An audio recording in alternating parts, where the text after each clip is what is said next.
Hello and welcome. There are a few things about me you need to know.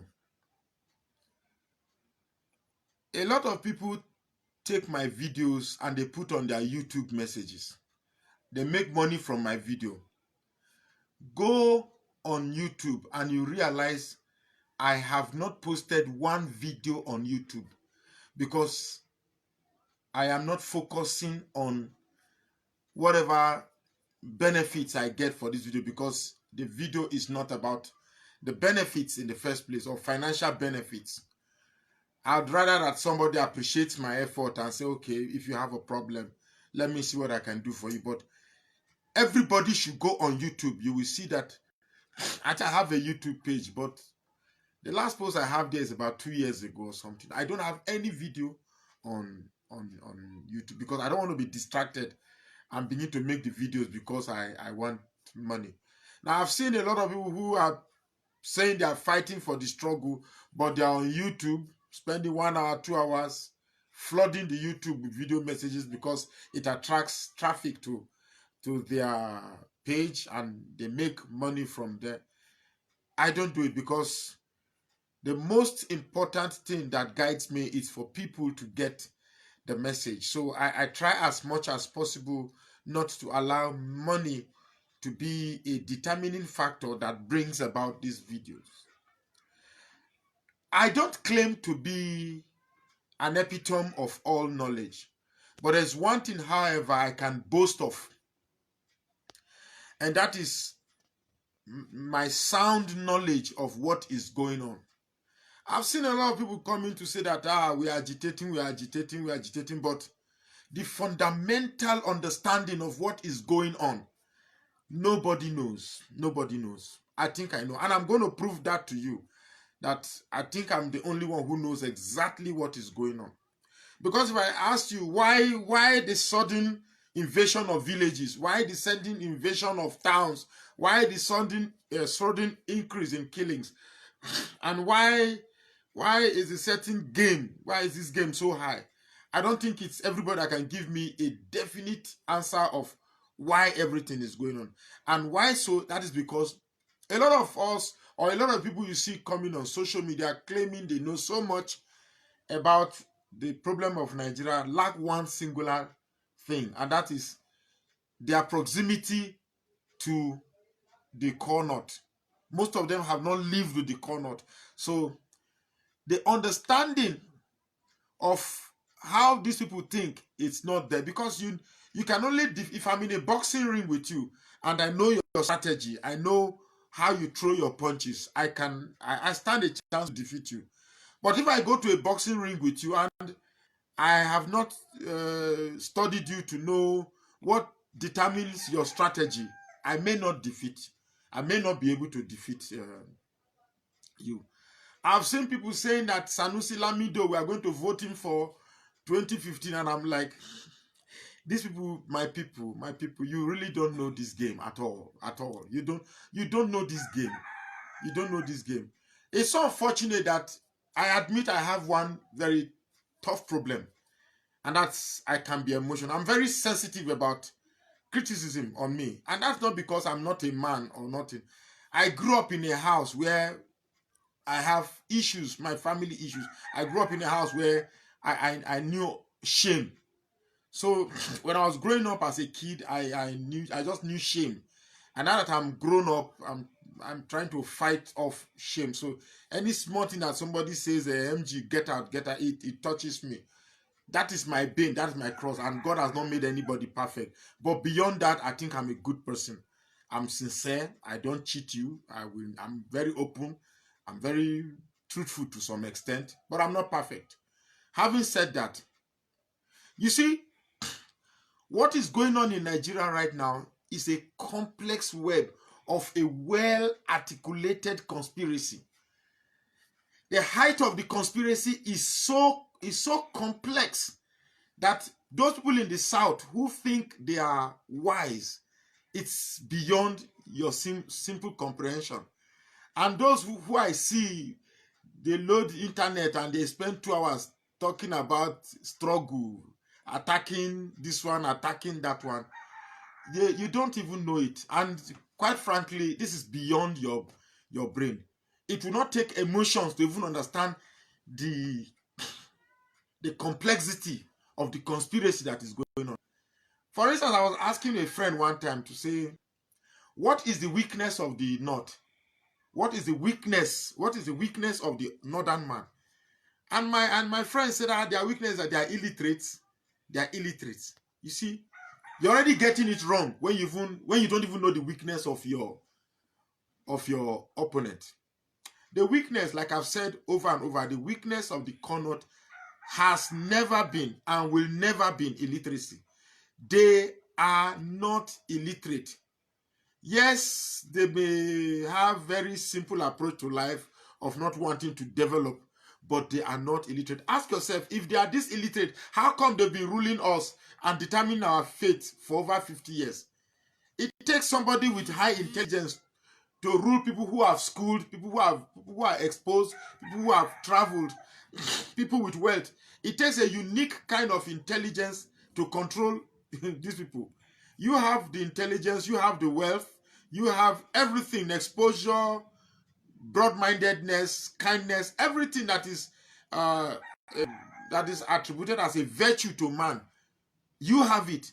But the people you term as illiterate are the ones determining who gets a job, are the ones determining who becomes a deputy senate president, who gets job in NNPC, who gets job in central bank.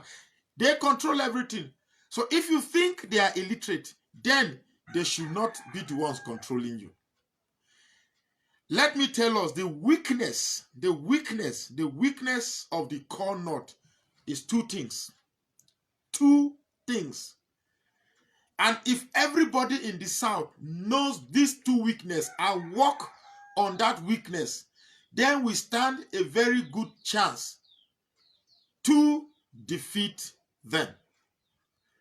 I don't want to annoy any person, but if you think America is coming to free you, Britain is coming to free you, France is coming to free you, you're misplacing your priority, because the only people who can free you is no other person than you. Nobody can free you. You have to free yourself. But you must first start from freeing your mental slavery and imbibe an understanding of knowing how your enemy operates. Then if you understand how your enemy operates, then you can develop a strategy that can defeat your opponent, because you have a better understanding of them. So like I said, there are two weaknesses that the core North have. One weakness, and that thing scares them every day, is they never want the unity. The fear of the unity of the South. And when I say South, the entire South, Southwest, Southeast, South, South, whatever. That's because I've talked about Southeast and South. They fear that unity. When this person, I can't remember his name, invented the handshake across the Niger, you can imagine the uncomfortableness it caused around here. So that is their first weakness. It is us, our unity. They are so afraid of that. So imagine if we know that's one of their weaknesses, the unity of the South. It only means that to defeat them, we must establish unity. That's one. Then two, the second weakness of the core North is the oil in the South. Excuse me. Is the oil in the South. Let me tell you, the only thing the core North believes is their mainstay, is their main survival, is the oil in the South. That is why they've jettisoned. You know, we used to have Kaduna textile and so many textiles in the North. They've jettisoned it all for the expectation of monthly subvention that comes from oil. Remember, we used to have Bata and Lenas, the ones that make local shoes that supply to all of Africa. It has been closed down. Remember the granite pyramids. Remember the mining that took place in the North. All of these things have been jettisoned because A governor in the corner only needs to sit his brothers who are occupying CBN, his brothers who are occupying NMPC, his brothers who are occupying all the top positions in the country will at the end of the month take the whole money from the south and bring them. So why suffer to farm granite pyramids? Why suffer to farm cotton? Why suffer to establish companies that will make shoes? So there's no. So I have established it. There are two weaknesses of the whole North.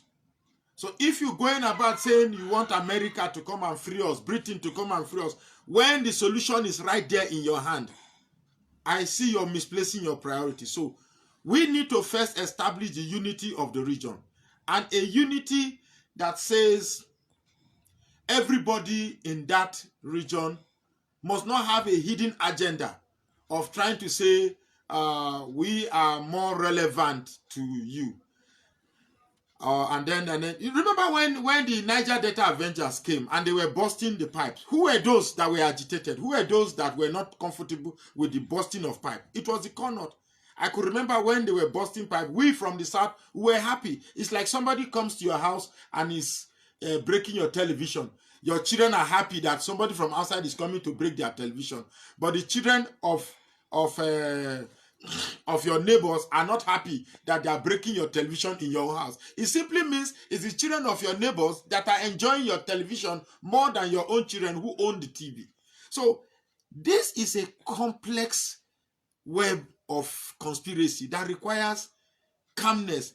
With this emotion of leadership of this one organization, who must follow, who don't follow, we cannot get a clear picture. Sometimes you see me, I get angry and my outburst emanates from the fact that we are just following this thing like play.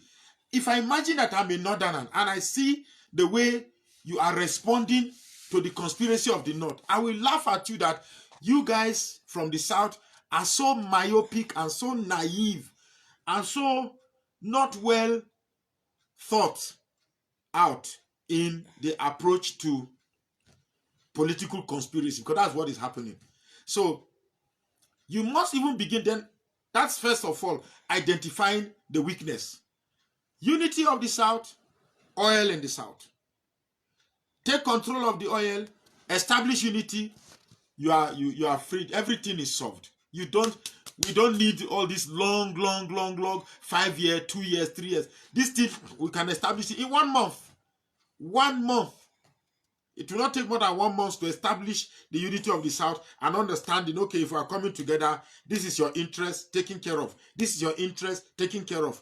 In the future, there will be no chance of one person trying to dominate, or because the way things are, if you ask me, we'll almost be carrying the same problem that we are complaining in Nigeria to whatever thing we are establishing. Yes, we may not have killings, but I think there are certain things that have not been mapped or spelled out or discussed out.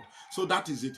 So the second part and concluding part of this video is this, where I said some of us don't think, we just get emotional. We only react when an action is meted on us. We are very good at reacting. We are not good at proacting. So why not do something that says you started it and let them react? We always sit back and they do something to us, then we react. Everything that is happening today started during the 2011 election that brought in Jonathan. Because before now, they had believed and lived on the lies that they've told us. They are more in population. They own Nigeria. Islam, a population of Muslims is more than Christians. Everything. The North is more populated than us. All the lies. So they've been living on that lie. And we from the South too, we have coerced ourselves or humbled ourselves, also living under that lie. And what are the lies? That they are more populated than us. That is a lie. That Islam is more than Christianity. That's a lie. That the North has a bigger land mass than the South. That's a lie. Now, because they own population census. They, in fact, National Geographic, whatever, land boundaries or whatever, they own it. So they factor this lie to you to make you feel inferior politically, make you feel inferior geographically. You can imagine somebody is traveling from the north, even you in the south, when you are in Kaduna, or let's say when you are in when you are traveling in from the north. If you are in Kaduna, for instance, you ask somebody, "Where are you? Where you dey?" So I still dey north to go and look at Kaduna in the map. Maybe you now get to Abuja, you call the person, "Where you dey?" I still dey north to go and look at Abuja in the map. Abuja is supposedly to be in the center of Nigeria. Then you leave Abuja, you are now in Lokoja. Oh, but where you still there now? I still there north to. You are in Lokoja, you say you are in the north. Okay. Then you leave Lokoja, you get to Okene. Oh, but where you still there now? Now we still there north to. You're already getting into the south. You're already getting close to the ocean. In your mind, you still believe you are in the north. So in your mind, you have even ceded your geographical space to the north. Why would they not feel superior to you? It's only when you begin to see you are getting close to Auchi. Oh, baby, where would they are? We just enter south now. Go and look at Auchi. You have crossed over three-quarter of Nigeria, because in your mind, from the independence, they've sowed this in you that the part of Nigeria that they own is bigger than the part in your mind that you own. So we must begin to change these narratives that the south and the north are of equal landmass. And it must start with you. America will not come and make you think like that. But you see, what I see in the south is that all tribes, Igbo, Yoruba, Ishekiri, Edo, they have lacked the ability to reason outside their ethnic enclave. They've lacked the ability to reason outside it. An Igbo agitator is fighting because of the interests of Igbo. An Urobo agitator, minus Mishao, is fighting for the interests of Urobo. A Don Pedro is fighting for the interests of Benin Kingdom. So, and maybe somebody again is fighting for the interests of Ijo. If that is the mindset of most agitators, we can only but assure ourselves that we are perpetuating this struggle, and for years to come we'll be fighting. Biafra will come, Biafra will come. And if we do any proactive step without proper calculation, we'll only end up losing the battle woefully than it was ever experienced in the history of Nigeria. So it's very important that we articulate our strategies very well. But we must start by understanding the weakness of the very people that you are. Because if we misplace our understanding of the weakness, then approaching them will only assure that we will lose. This thing started in 2011 when Goodluck Jonathan came.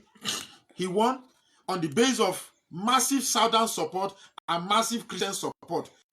While we're busy happy and rejoicing over good, please, this is not about Goodluck, whether Goodluck performed or Goodluck didn't perform. Let's leave that, because the mind of a Satan, and we always look for something to argue about. This is not about Goodluck power. Let's leave that. But I know that when Goodluck came, it was an eye-opener that the lie that the North depended upon didn't work at that 2011. We didn't know that God gave us an opportunity to see that all the lies they told us are not true. Landmass, population, Christianity, Islam. But we didn't capitalize it. We didn't hold on it. We didn't build on it. Rather, we sat back and were listening to the further lies they were telling us, because the best way to kill a dog is to give it a bad name. So they emphasize how to build a bad name to give to Goodluck Jonathan. And trust us, with the kind of academic intellect supposedly that we think we have, we help them in,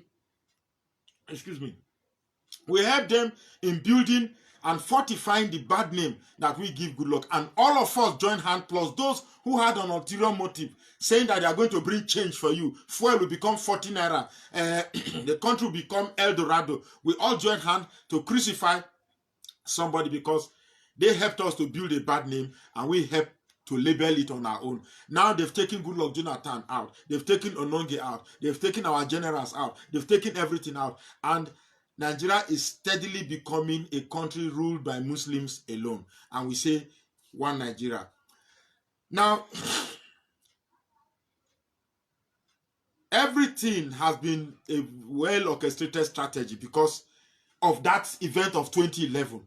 Because if that thing continued and we begin to realize that there is strength, we actually own the population, we actually own the landmass, we actually owned everything. If only we realize what happened in 2011 and build on it, by now we will not be talking about this. But they knew it because they are masters of this game. They knew it that mutane nan fa gaskiya kafin su zo su gane cewa sun fi mu da jama'a, sun fi mu da komai gara. They started what I was just saying that oh my God, before these people realize their strength, let's find a way to destroy it. And how best can they destroy a strength that God just by his infinite wisdom and divine intervention transferred to us? But because we are so preoccupied with our hate, with our greed, we threw our opportunity away. You get me? So before we the North now fell, before we realize what strength God has given to us, let us squash it. And they started by first killing the Christians in the North who betrayed them by voting for their Christian brothers in the South, and then pick an Igbo man, which is Mbaka, to divide the interest, the mind of the East, and then for the South, label Goodluck Jonathan as a thief, as clueless. I can tell you that the people who broadcast, is it the same like broadcasted? I don't know if there's persons of who broadcast the cluelessness of Goodluck Jonathan were the Southerners themselves. So obviously when 2015 came, we lose because they told you that you are clueless. While they were playing politics of religion, you were busy playing politics of education, politics of intellect. No, you see, Goodluck Jonathan, don't even mention him. Goodluck is clueless, you see. No, there's no time Nigeria's economy has been pilfered so much in this era like Goodluck. So we want somebody who has integrity. They've said their own has integrity. We want somebody who is hard. They present their own is hard. Everything they told you that their own candidate is it what we are seeing today? That is politics, and I must commend them for that. So we too, we must be proactive. But we must be proactive by first understanding the weakness of the North. So to recap, the weakness of the North is not their illiteracy, it's not their dirty state, it's not their poverty. Their weakness is our unity in the South and the oil in the South. Establish this thing, take control of your oil and establish a unity in the South, and we can take it from there. We don't need America to come and free us. We ourselves can free ourselves. Nobody else. Because all from this, I am here. I see how they see you. They still see your struggle as Igbo fight, Ijo fight, Edo fight, Urobo fight. So all they need to do, because if I'm a thief and I'm going to enter a compound, I know that there are 10 rooms in the compound. I know that if I'm going to enter room 7 and I'm robbing that house, the other tenants will not come out. Of course, I'll be confident to go into that compound. If I know I'll go again, if I'm going to rob room 2 and the other rooms will not come out, of course I will go to that compound again. So it is the same thing in the South. If I'm going to attack the Igbos and I know that the Urobos and the Jaws will not talk, of course I will go inside. If I'm going to attack the Urobo man and I know that the Igbos and the Jaws will not talk, of course I will go into the region. And that is what, it's a simple ideology. We claim we are wise, but we are indeed not wise. So for security's sake, you cannot divulge every information openly. So I think I will leave it here, and I want to say thank you very much for listening.